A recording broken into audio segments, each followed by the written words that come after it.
Hello friends, welcome to the show Talk with Your Doc. I am Dr. Prashant Tijani and today we are going to talk about lung cancer. Lung cancer is a very common disease among men and women. In 2016, 226,000 lung cancer patients were detected in America and about 27,000 patients of lung cancer detected in Canada. 125,000 patients died due to lung cancer in America in 2016. Every year we see increasing incidence of lung cancer, and the chances of a man developing a lung cancer in his lifetime is 1 in 14 men will develop, while that for the woman is 1 in 17 women will develop lung cancer.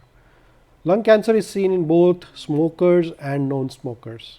And as a pathologist, when I practice, I see lots of biopsies positive for lung cancer.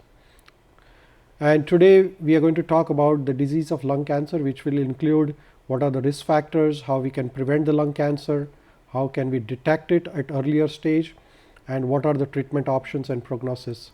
To discuss that with me is Dr. Kenneth Gehman here. He is a general thoracic surgeon at Thunder Bay Regional Health Science Center, Thunder Bay, Ontario.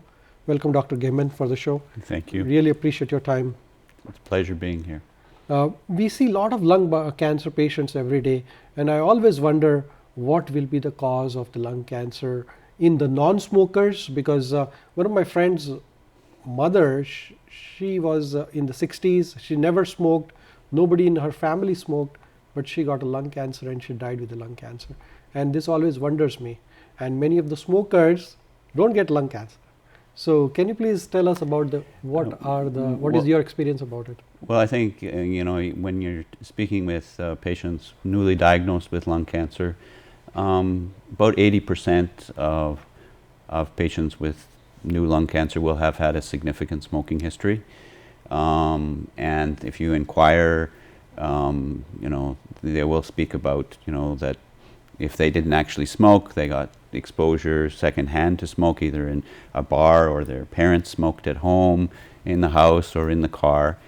But about 15% of patients with lung cancer will never have smoked. Mm-hmm. And the other factors that have been implicated are, first off, radon gas is probably the most important factor. And some authorities have said that radon gas may be responsible for as much as 20% of all lung cancers. And radon comes from decomposing uranium, which we all have here in the Canadian Shield. Yes. And so you can be exposed to it in your own home. I read about a story of a patient from Ottawa. He stayed for 5 years in one of his houses, and later on he was not a smoker, and he got diagnosed with the lung cancer. And he was wondering what caused my lung cancer. And they went back and checked the radon level in his house, which was 5 times the normal level. So radon, so everywhere there is a radon, right? Everywhere there is radon. It's just a naturally occurring yes. thing. You don't really get exposed to it if you're out in the external environment, outdoors. But it can, be concentrated in your basement, for example. Yes. So that's an important factor. So radon is like colorless, odorless, or there is no. There's no signs of it. No signs of radon. You can't feel the radon in your surroundings, but radon is there. Yes. Or it is more concentrated in your home rather than outside environment, and it is generated from the decomposition of uranium, and more in the basement.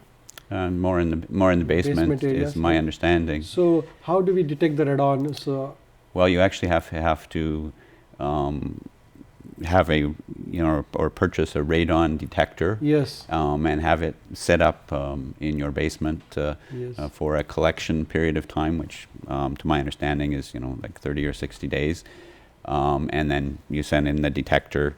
And they'll give you a report as to whether there's significant amounts of radon in your basement. Yeah, Okay. radon detector kit. I've heard about those kits, and then you install in your house for up to 3 months, and then send the kit for the detection of the. Yeah, and I think they're locally available through Eco Superior. Okay. Okay. Right. So we should get it radon detection. That problem. Well, if you're concerned about Concerned this about lung potential, cancer, yeah. Yeah. then that's the only way of really finding out if you're being exposed to radon.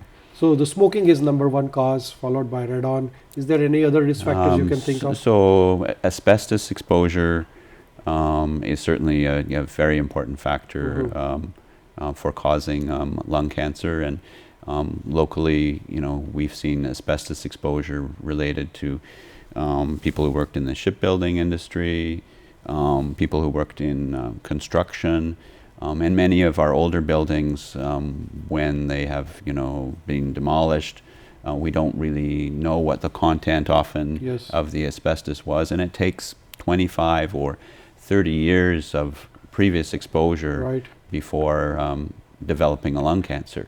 And the firefighters, do they get asbestos exposure? Well, it's clear that firefighters have a higher incidence of multiple cancers. Lung cancer is one of them in particular. And yes, they're probably being exposed to asbestos and other cancer-causing agents when someone's house is burning down. I read in the literature that the environment pollution, which is more in the big cities, is also one of the risk factors. What do you think about that? Well, we are unable to establish in maybe about 5% of people that there's been any significant smoking exposure. If we discount secondhand smoking, but air pollution is thought to be a significant factor and probably responsible for about 5% of all lung cancers. Now, if my family has family history, somebody's family history has a lung cancer, what are the chances of his children getting lung cancer? Well, we see families in which there can be collections of individuals who have lung cancer, but we don't think there's really a genetic predisposition to getting lung cancer. In fact, it may be the case that in certain families don't have the ability to break down the cancer-causing agents classically in cigarette smoke. So it's not that lung cancer is genetic, it's that you don't have the ability to deal with the cancer-causing materials in cigarettes. Right. Is there any role of arsenic in the lung cancer? Arsenic is there in the water, in the land around, and I've heard about the literature. The other sort of chemicals that are supposedly that can cause lung cancer include, arsenic and nickel, but these are things, are less. We have less ability to establish that they actually cause someone's lung cancer retrospectively. So main is tobacco, radon, and maybe environment pollution, and asbestos are the main risk factors. Those are the main things. And often I have patients coming in and seeing me and saying, well, I worked in the mill, that I may have had significant exposures. There was, some accident at the mill and I got exposed to all of this chlorine fumes or whatever. But 90% of the time they were also smokers. So usually we blame the cigarettes. Yes. Thank you. We'll take a short break and we'll continue in the next part.